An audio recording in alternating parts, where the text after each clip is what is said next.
Sabbath. Today's scripture reading is from Genesis 32. When Rachel saw that she was not bearing Jacob any children, she became jealous of her sister. So she said to Jacob, "Give me children or I'll die."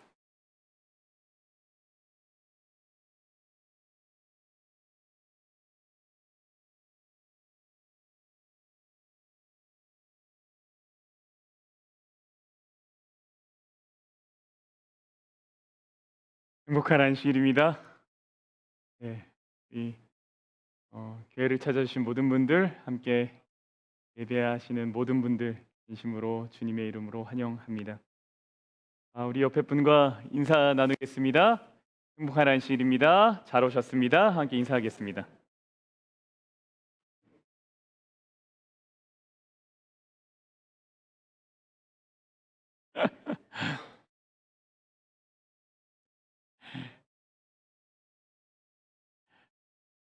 감사합니다. 아, 지난주에 저는 랄리 교회에 다녀왔습니다. 그래서 이제 목사님이 아직 부임하지 않으신 관계로 제가 이웃 교회에 가서 말씀을 전하고 왔습니다. 그래서 여러분을 한 주 못 뵀더니 좀 힘이 들었습니다. 진짜예요, 진짜. 진짜입니다, 진짜. 지난주에 혹시 광고를 들으셨는지 모르겠지만 오늘 오후에 저희가 히러의 가족의 이주를 위한 편지를 작성합니다. 현재 이민국 상황이 좋지 않아서 히러의 신분이 해결되고 그 다음에 가족들을 초청하게 되면 5년 이상의 시간이 걸릴 것으로 보입니다. 그래서 지금 하려는 건 뭐냐면 히러의 가족이 여행 허가를 받아서 일단 미국으로 오게 해서 이곳에서 신분 해결을 진행하도록 하기 위한데 그 일을 위한 하원의원, 연방의원의 호소를 위한 편지를 보내는 겁니다. 그래서 지금 그 영어부들을 위한 패키지랑 한국말을 하시는 분들을 위한 패키지가 있어요. 거기 보면 히러의 개인적인 이야기가 담겨 있고 그 다음에 편지를 쓰는 가이드라인이 있고 그 다음에 샘플 편지 4개가 있습니다. 그래서 이것을 받으시고 오후에 가능하면 교회에서 다 마무리를 하는 것으로, 그러나 마무리를 못 하시더라도 집에서 하실 수 있는 것. 우리 교회에서 적어도 15부의 편지가 필요합니다. 그러니까 편지의 내용이 각각 달라야 합니다. 그래야지 연방 의원의 호소가 효과적일 수 있습니다. 그러니까 편지 하나를 쓰고 밑에 사인을 하는 게 아니라 각자 내 마음을 담아서 편지를 쓰셔서 저희가 그거를 보내려고 합니다. 여러분 한국어 쓰시면 영어로 번역해 드리겠습니다. 제가 하는 것 아니고 좋은 AI가 해줄 겁니다. 그러니까 한국말로 쓰셔도 됩니다. 그래서 오늘 안식일 점심 식사 후에 1시 반에 조금 부지런히 모이겠습니다. 모여서 그 일을 할 테니 우리 유스들도 다 참여할 거예요. 참여하셔가지고 진짜 필요한 도움입니다. 그리고 이 일에 우리가 기도를 더해서 이 문제를 좀 해결하는데 저희가 힘을 실었으면 좋겠습니다. 안식일을 오후 1시 반에 여러분의 도움이 필요합니다. 잠깐 기도하겠습니다. 사랑의 아버지 하나님, 이제 말씀을 엽니다. 말씀 속에 계신 하나님의 사랑을 발견하고 내 것으로 삼기를 원하오니 성령 하나님 말씀하여 주시옵소서. 부족한 저를 사용하여 주시옵소서. 예수님 이름으로 기도합니다. 아멘. 여러분은 혹시 감추고 싶은 과거의 경험들이 있으십니까? 감추고 싶. 아니면 혹은 그렇게 크게 많다고 말씀하실 줄 몰랐습니다. 많다고. 누군지 궁금하시면 개인적으로 좀 물어보세요. 혹은 감추고 싶은 가정의 이야기가 있습니까? 여러분은 그 이야기에서 어떻게 벗어나셨습니까? 여러분 이제는 다 회복이 되셨습니까? 여러분은 정말 잊고 싶은 어떤 우울했던 환경들이 있으십니까? 여러분은 그 우울하고 어두운 환경에서 벗어나셨습니까? 어떻게 벗어나셨습니까? 어디서 그 어두운 터널을 뚫고 앞으로 나아갈 힘을 얻으셨습니까? 오늘은 창세기 29장과 30장의 이야기를 통해서 실패가 내 마음을 붙잡는다면, 혹은 실패의 결과가 어쩌면 내 환경이 내 마음을 붙잡는다면 이라는 제목으로 말씀을 나누려고 합니다. 여러분, 이 두 장의 이야기, 29장과 30장의 이야기는 야곱의 자녀들이 태어나는 이야기입니다. 그리고 이 이야기의 주된 내용은 그들의 갈등과 갈등 속에서 그 가정 안에서의 인간적인 노력에 대한 이야기입니다. 야곱에게는 두 아내가 있었습니다. 아내가 몇이 있었다고요? 둘. 행복했을까요? 달래기해야 되겠죠. 하나만 있으면 행복합니까? 남자분들 제 눈을 피하지 마십시오. 이 아내의 이름은 레아와 라헬입니다.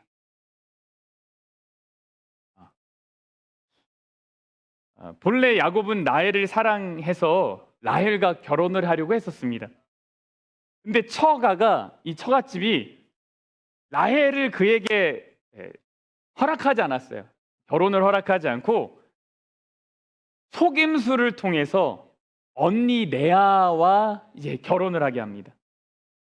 근데 여전히 야곱은 라헬을 사랑했기 때문에 라헬과 결혼하기 위해서 그 집에서 엄청나게 봉사를 합니다. 그리고 시간이 지나서 야곱은 이제 두 명의 아내와 살게 되었습니다. 여전히 야곱에게 있어서 첫 번째 사랑하는 아내는 누구예요? 라헬입니다. 그래서 하나님은요, 사랑을 받지 못하는 레아를 가엾게 보셨습니다. 창세기 29장 31절입니다. 레아가 첫 번째 아내죠. 레아가 사랑받지 못함을 하나님이 보셨다.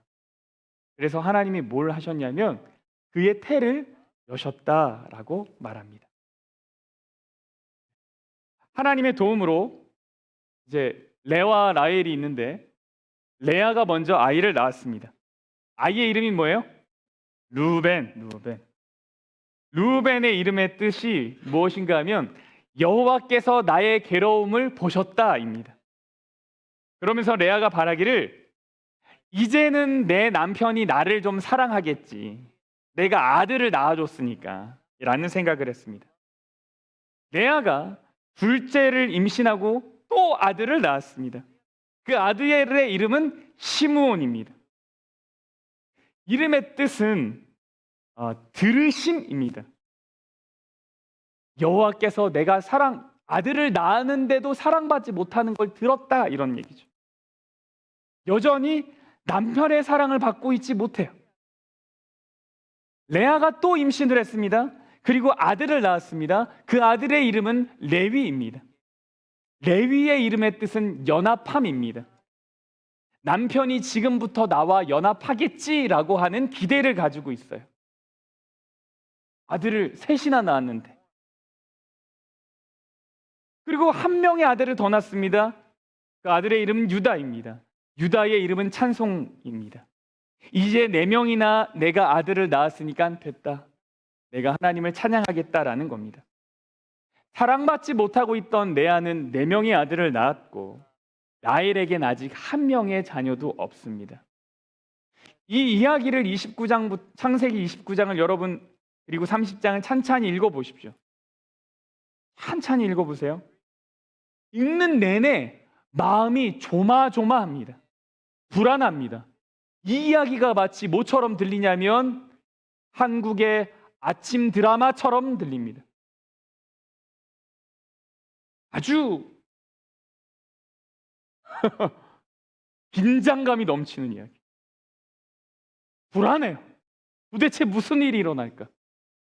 근데 이 불안하기는 라헬도 마찬가지였어요. 30장 1절입니다.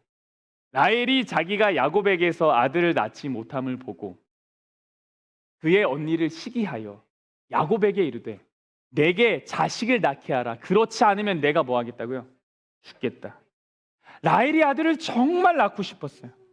그런데 자신은 하나도 낳지 못하는 거예요. 근데 언니는 4명이나 낳았어요. 라헬이 언니를 시기했습니다. 그러면서 말하길 뭐라 그래요?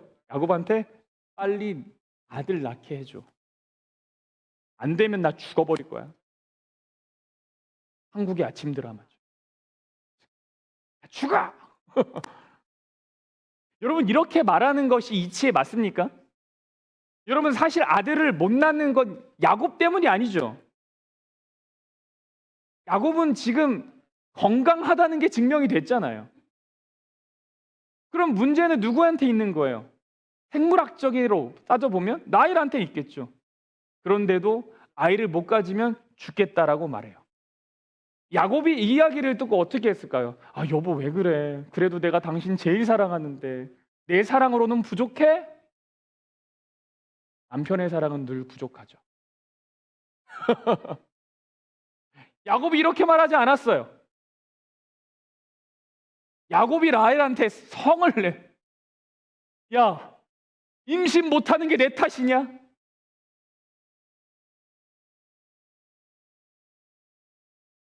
야곱의 뜻이 뭐예요? 야, 내가 뭘 더 어떻게 할 수 있는데? 이 말에 라헬이 뭐라 그래? 어떻게 됐을까요? 상처를 받았겠죠. 상처받은 라헬이 선택한 방법이 있어요. 이게 뭘까요? 자신의 여종 빌하라는 여종을 데려옵니다. 그래? 너 그렇게 얘기했어? 봐, 내가 무슨 수술 써서라도 내가 내 이름 밑으로 아들 꼭 난다.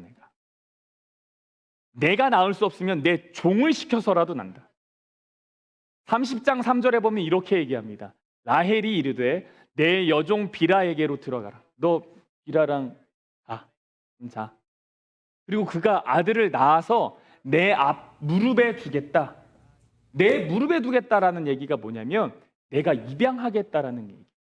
이거 내 아들로 삼을 거야. 사전에 라헬이 비라와 이야기를 한 거죠. 나 대신 아이를 좀 낳아달라고. 사실상 야곱이 이러한 라헬의 요청에 고민을 했겠죠. 야곱이 당당하게 아이를 낳아주는 건 하나님이다라고 하나님의 주권에 대한 이야기를 했지만 아직 자녀가 없는 여전히 그의 마음속에는 제일 사랑하는 그녀의 마음을 풀어줄 수 있는 건 이것밖에 없을 것이라고 생각했을 거예요. 야곱은 인간적인 방법을 생각해요. 라헬도 인간적인 방법을 생각했어요. 결국 야곱이 비라를 통해서 아들을 낳았습니다. 아들을 딱 낳았어요. 아들의 이름이 뭐예요? 단. 억울함을 풀었다. 내 억울함이 풀렸다 이거예요. 그리고 또 다시 빌하가 임신을 해서 아들을 낳았어요. 그 아들의 이름은 납달리입니다. 납달리. 이 뜻은 내가 언니와의 경쟁에서 이겼다라는 거예요. 내가 이겼어. 근데 사실 이겼다라고 보기 좀 어렵지 않습니까? 여기 4명이고 여기 2명이고 내 친아이도 아니고 근데도 라헬은 내가 이긴 거야. 그러니까 지금 라헬이 가지고 있는 시기심이 얼마나 강한지가 보여지는 거죠. 이제 레아의 자식은 4명이고 라헬 쪽의 자식은 2명이 되었습니다. 이렇게 되면 이제 어떻게 될까요? 레아가 가만히 있을 수가 없죠. 레아가 어떻게 했을까요? 자신의 여종 질바를 데려왔어요. 그리고 결혼을 또 이렇게 중심하게 해서 아이를 낳았어요. 이름을 가드, 복되도다라는 뜻이에요. 그리고 후에 아들을 또 낳았습니다. 아들의 이름을 아셀이라고 했습니다. 뜻은 기쁨입니다. 이제 레아 쪽이 6명, 라헬 쪽이 2명이 되었어요. 이렇게 서로 경쟁하며 자식을 계속해서 낳는 과정에 이제 문제의 식물이 등장합니다. 뭘까요? 합한채. 합한채라고 하는 식물이 등장합니다. 합한채는 식물의 일종인데 당시 지역에서 이 여인들에게는 뭐라고 불렸냐면 사랑의 과실이다 이렇게 불렸어요. 그러니까 이 향기 그리고 이 열매, 이 뿌리를 통해서 나오는 어떤 이 즙 이런 거를 먹으면 이 여인이 사랑을 느끼고자 하는 욕구가 막 솟아난대요. 이것을 이용하면 아이를 잘 출산할 수 있다. 이렇게 그때 당시 사람들이 생각했습니다. 어느 날 사람들이 추수를 하러 갔어요. 근데 그때 당시 한 5살에서 6살쯤 되는 르우벤 큰아들이 같이 따라 나갔습니다. 그러더니 뭐 이런 게 있네? 예쁘다. 신기하네? 이걸 따왔어요. 웬 꽃이지? 엄마 좋아하겠다. 그리고 이걸 엄마에게 가져갔어요. 레아에게 이걸 딱 주려고 하는데 그 향기를 라헬이 맡습니다. 그리고 라헬이 레아에게 이 합한채를 요구합니다. 언니, 그거 뭐야? 냄새 어디서 났어? 언니 그거 나 주라. 나 줘 그거. 그러자 언니는 이렇게 얘기해요. 너가 지금 내 남편도 빼앗고 합한채 이것도 빼앗으려고 하냐? 서로 자기 입장이 분명해요. 라헬은 자신이 남편을 빼앗겼다라고 생각합니다. 왜요? 나랑 처음에 결혼하기로 했는데 언니가 먼저 결혼해버렸어. 내가 남편 빼앗긴 거지. 레아는 뭐라고 생각해요? 결혼은 내가 먼저 했는데 왜 너도 또 결혼해가지고. 레아 입장에서는 내가 남편이 빼앗긴 거죠. 라헬이 말합니다. 언니, 이 합한채 나한테 주면 오늘 밤 야곱이랑 보낼 수 있도록 내가 야곱한테 좀 얘기할게. 여러분, 라헬이 왜 이거에 그렇게 목을 매요? 이것을 통하면 임신을 할 수 있을 거라고 생각했어요. 인간적인 방법을 다시 한번 생각한 거예요. 이 방법이 통했을까요? 통하지 않았어요. 오히려 아이는 어디서 생겼습니까? 레아 쪽에서 생겼습니다. 그래서 2명의 아들을 더 낳게 돼요. 아이 이름은 이사갈 그리고 스불론입니다. 이사갈은 하나님이 레아를 들으셨다는 얘기고요. 라헬이 인간적인 방법을 선택했지만 결국은 내 음성을 들었어. 하나님이 음성을 들은 건 나의 음성이야. 이사갈입니다. 스불론의 뜻은 거함입니다. 내가 아들을 이제 6이나 낳았으니까 이제 야곱은 내게 더 애정을 가질 수 있겠지. 나와 거하겠지. 그리고 딸을 하나 또 낳아요. 그 이름이 디나입니다. 합한채 사건 이후에 아이를 3이나 낳았으니까 꽤 시간이 흘렀죠. 이렇게 자식이 많아졌는데 라헬은 지금 어떻게 되어 있나요? 라헬은 그 밑에 자식이 아직 하나도 없어요. 라헬은 어떻게 지내고 있을까요?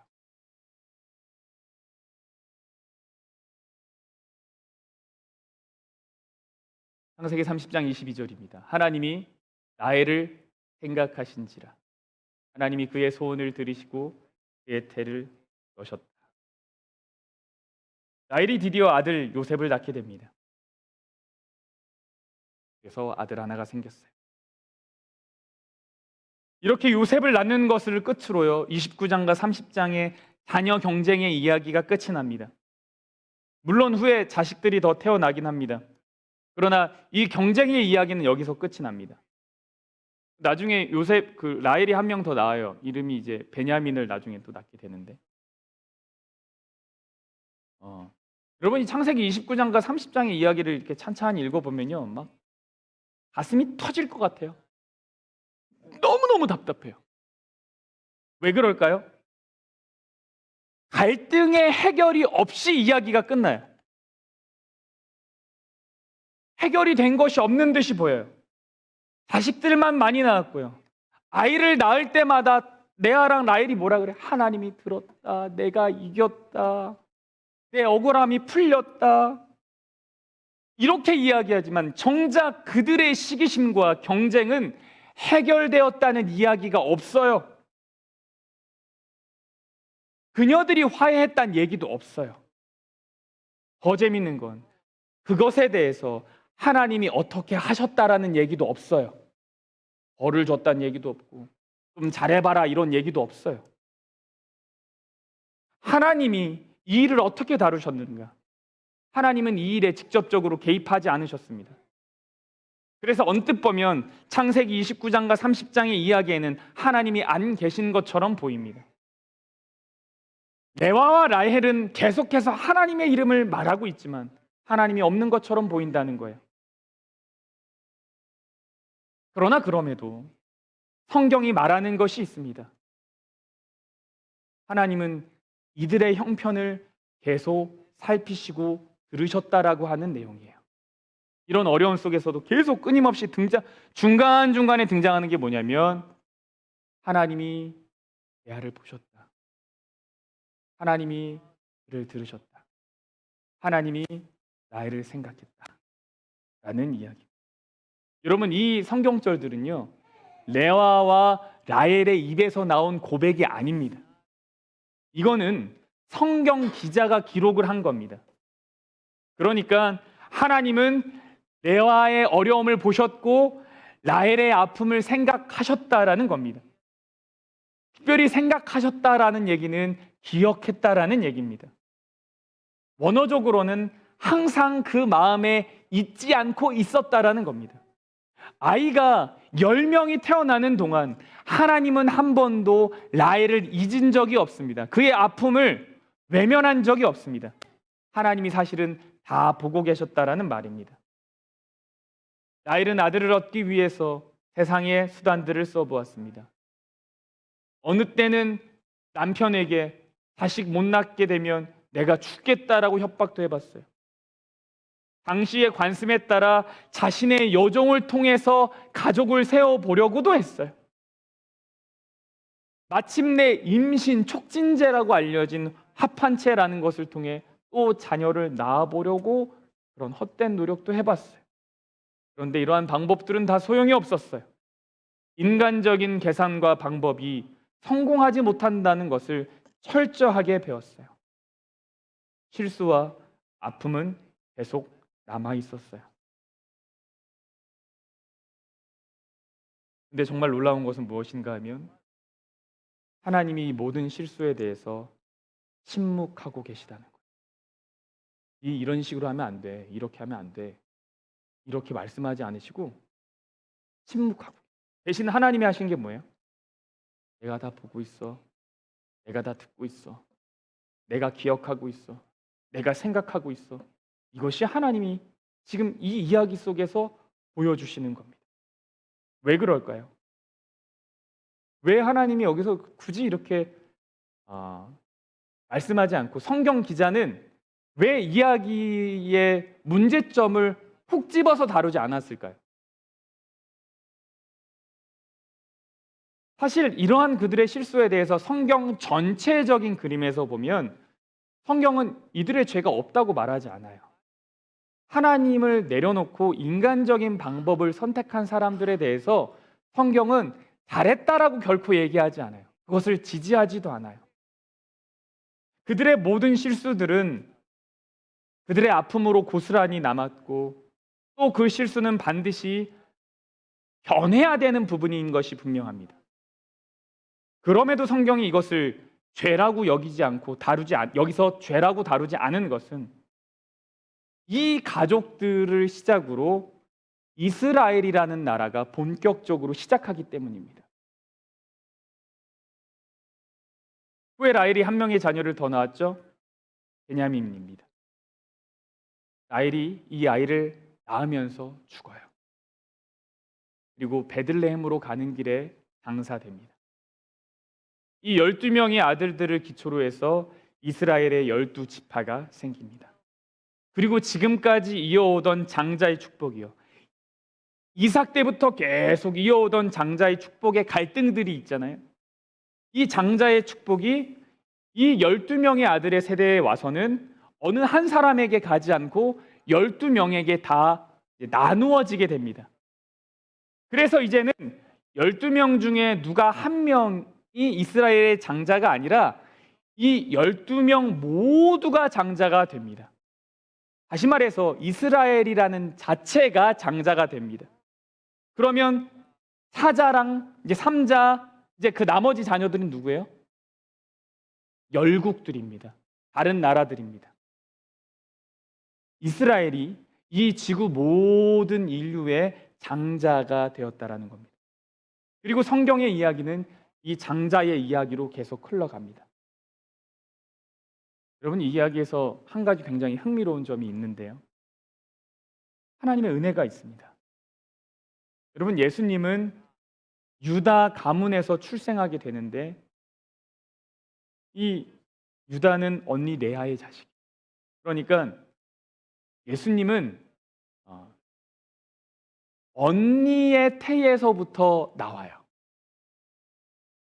반면 당시에 이제 곧 이스라엘이 가뭄으로 굉장히 어려워질 때 그들을 구원하게 하는 결정적인 역할을 하는 사람이 요셉인데 요셉은 라헬의 태에서 나왔어요. 이제 이 균형이 잡히는 거죠.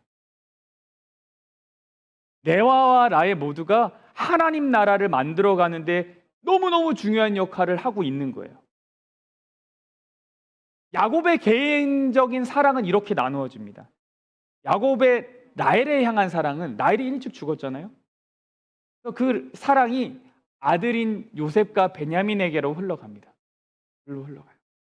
근데 생전에 야곱의 사랑을 충분히 받지 못했던 레아는 죽어서 어떻게 되냐면 죽어서 야곱과 같이 묻혀요. 라헬과 묻히지 않아요, 야곱. 오히려 레아와 묻힙니다. 그래서 그들의 사랑의 이야기도 잘 분배가 된 것처럼 성경은 보여줘요. 여러분, 만일 오늘의 이야기가 하나님의 징벌로 끝났다면, 그냥 모든 것이 망가진 이야기로 끝났다면 어땠을까요? 죄의 결과가 이렇게 무섭구나 라고 우리가 생각했을 것입니다. 그럼 이런 질문을 해볼 수 있겠어요? 내 실수와 실패의 경험이 있는 사람들, 내가 잘못했어요. 내가 실수했어요. 만약에 이 이야기가 그냥 하나님이 징벌한 것으로 끝났다면 실수와 실패를 거듭 반복했던 그 사람은 어떤 용기를 갖고 살아갈 수 있을까요? 인간적인 방법을 통해서 실패를 경험했던 사람이 있어요. 그 사람은 어떤 용기를 갖고 살아갈 수 있을까요? 만일 이 이야기가 그냥 하나님의 징벌로 끝났다면 우린 이렇게 생각했을 겁니다. 하나님은 한치의 흐트러짐도 없이 정확하게 사람을 심판하시는 분이구나. 아마 이렇게 생각하고 살아갈지 모르겠어요. 이 정말 마음에 평안이 없는 전쟁 같은 상황에 가족의 이야기를 보면서 여러분 어디에 희망을 볼 수 있겠습니까? 이 가족의 이야기 속에서요. 그런데 성경은 하나님은 희망이 있다라고 말하고 있어요. 당장의 눈에 보이지 않아요. 하나님이 어떤 활동을 하고 있는지 우리는 느끼지 못해요. 물론 말을 하죠. 하나님이 해주셨다. 하나님이 들어주시는 거야. 근데 그들이 정말 그것을 믿었다면 라헬과 레아가 그렇게 행동했겠습니까? 아니죠. 그들이 정말로 그 말을 믿었다면 시기심으로 서로를 바라보기보다는 함께 하나님을 바라봤겠죠. 시기심으로 인해 인간적인 시도를 계속하기보다는 전적으로 하나님을 의지했겠죠. 그들은 서로를 이해했고 서로를 사랑하는 이야기가 있었을 거예요. 사실 라헬과 레아는 말은 그렇게 하지만 진짜 하나님의 위로를 경험하지 못했던 거예요. 그러나 진정한 하나님의 위로가 없었는가? 아니라는 겁니다. 하나님이 그들을 생각했다. 이것은 레아와 라헬의 입에서 나온 이야기가 아니에요. 성경의 저자가 기록한 거죠. 그러니 하나님이 돌아봤다라는 것은 그들의 믿음에 대한 이야기가 아닙니다. 그들이 믿음이 있어서 하나님이 돌아본 것이 아닙니다. 믿음에 대한 이야기가 아니라 실제 하나님의 행위입니다. 하나님은 이 모든 상황 속에서 레아가 사랑받지 못하는 것을 보셨고 아이를 낳지 못하는 라헬의 괴로움도 기억하셨습니다. 왜 이야기가 이렇게 답답할까?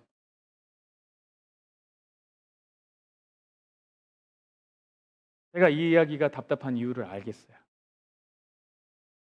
왜냐하면 이 창세기 29장 30장 이 이야기는, 이 이야기가 답답한 것은 이 사람들이 못나서가 아닙니다.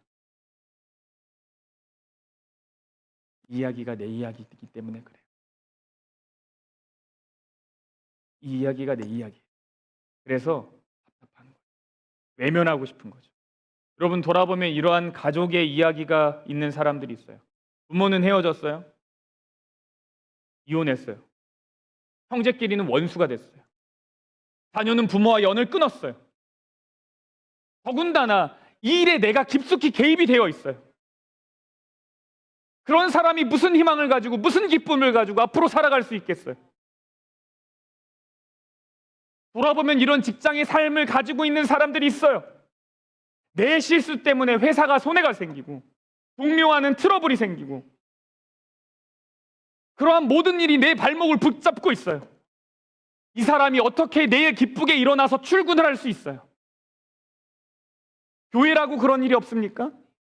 기도로 일을 시작했어요. 확신을 가졌어요. 그런데 원하는 결과는 나오지 않아요. 그 가운데 드러나는 건 뭐예요? 내 실수예요. 리더가 부족해. 저 사람이 못해서 그래. 그때 그렇게 했어야지. 이런 비난이 있어요. 나는 하나님의 방법이라고 생각했지만 결국 인간적인 방법인 것이 드러났어요. 그 결과들이 보여요. 하나님의 종이 그런 수치를 당했는데 이 사람이 어떻게 그 다음날 와서 설교하고 사역할 수 있겠어요?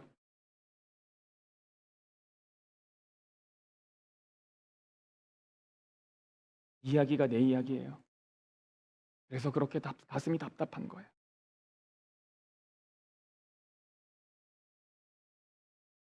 창세기 29장 30장의 이야기를 정말 외면하고 싶은 사람이 있다면 그것은 아마 야곱의 아들들일 겁니다. 이런 가정에서 태어나서 자란 것을 어떻게 다 이해할 수 있겠어요? 야, 너 내가 어떻게 태어났는 줄 아냐? 야, 나한테 이제 작은 엄마가 있어. 진짜 우리 엄마 말고 우리 아빠의 또 있는데 그때 그 엄마가 이렇게 막 해가지고 내가 뿅 나. 이런 이야기를 어떻게 하겠어요? 그들이 만일 오늘날 정신과 상담을 받는다면 울면서 쏟아내야 될 이야기가 한 트럭이에요. 한 트럭. 근데 여러분 사실 우리가 다 이런 환경에서 자란 거예요. 여러분 아니라고 생각하십니까? 나는 화목한 가정에서 태어났다고 생각하십니까? 그래서 걱정도 없고 염려도 없고 내 마음은 너무나 평온하십니까? 만일 그렇게 느낀다면 눈을 들어서 주위를 한번 보세요. 이 지구라는 가정은 병들었습니다.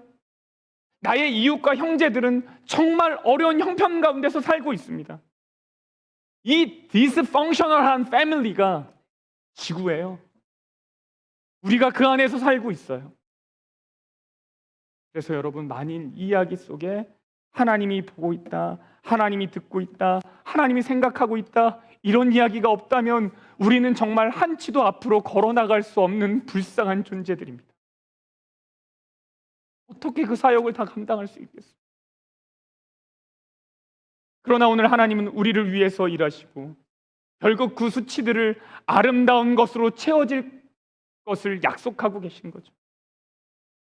여러분 그러니 우리의 삶의 환경과 내 주변의 실패와 내 실수들 앞에서 무너지지 마십시오. 무너지지 마십시오. 실패가 여러분의 마음을 붙잡으려고 할 때 그것을 거절하십시오. 하나님이 보고 계시고 듣고 계시고 생각하고 계십니다. 여러분, 오늘의 이야기는 결코 우리의 죄를 정당화하는 것이 아닙니다. 우리가 내 마음대로 하나님 없는 듯한 선택을 하면서 살라는 이야기가 아닙니다. 오늘의 이야기는 내 환경이 무너진 듯이 보여도 계속해서 우리가 나아갈 수 있는 이유를 말해주는 겁니다. 하나님은 우리를 포기한 적이 없으십니다. 그런 여러분, 하나님을 의지하십시오. 삶의 답답한 순간이 왔을 때 내 방법을 선택하지 마시고 듣고 계시고 보고 계시고 생각하고 계시는 하나님의 방법을 선택하십시오. 무엇인가 무너진 듯한 상황에서 내 노력으로 이루려고 하지 마시고, 그래서 봐, 내가 했잖아, 어깨에 힘주지 마시고 내 형편을 이해하시고 바라보시는 하나님을 의지하십시오. 그래서 잠언에 이런 말씀이 있는 겁니다. 사람이 마음으로 자기의 길을 계획할지라도 그의 걸음을 인도하시는 이는 누구예요? 사람이 마음으로 자기의 길을 계획하면 하나님이 그를 버린대요? 하나님이 자기의 마음으로 길을 계획하면 하나님이 그를 외면한답니까? 아니요. 우리가 마음으로 내 길을 계획할지라도 하나님은 어떻게든 우리를 당신의 길 가운데 걸을 수 있도록 끌고 가시는 분. 우리가 알거니와 하나님을 사랑하는 자, 곧 뜻대로 부르심을 입은 자들에게는 모든 것이 합력하여 선을 이루는. 여러분, 나의 실수와 실패로 무너지지 마시고 다시 용기 내시고 다시 일어나시고 그 어려움들조차도 결국은 아름답게 만들어 가시는 하나님의 놀라운 능력과 사랑을 기억하는 우리 모두가 되기를 간절히 바라면서 말씀을 마치겠습니다. 우리 함께 일어나셔서 찬양하겠습니다.